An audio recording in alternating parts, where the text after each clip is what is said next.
ఆ ధైర్యంతోనే ఇన్ని రోజులు మనకి ఓకే, కరుణాకర్ సుగుణ గారు మొన్నటిదాకా పాస్టర్లతో చర్చలు చేసేవాళ్ళు, పాస్టర్ల గురించి మాట్లాడేవాళ్ళు. మీరు ఒక వీడియో ఎవరైనా ఒక పాస్టర్ మాట్లాడారంటే ఇమీడియట్లీ ఆయన కౌంటర్గా మీరు ఒక వీడియో పెట్టడం, మీకు కౌంటర్గా ఆయన వీడియో పెట్టడం, ఇట్లా సోషల్ మీడియాలో ఒక వార్ నడుస్తూ ఉంటుంది.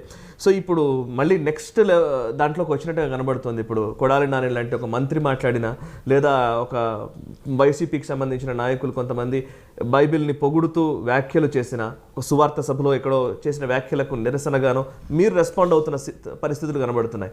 సో ఈవెన్ పొలిటీషియన్స్ని కూడా మీరు విమర్శించే వరకు వెళుతూ ఉన్నారు. అవునండి. అంటే సమాజం మీద ఈరోజు ఎక్కువ ప్రభావం చూపించేది రాజకీయ నాయకులు, సినిమా రంగం అండి. వాళ్ళకి సరైన సమాచారం అవసరం, సరైన అవగాహన అవసరం మత గ్రంథాల మీద. ఎందుకంటే వాళ్ళు ఒక తప్పుడు మాట మాట్లాడితే అనేక వేల మంది మీద ఆ ప్రభావం ఉంటుంది.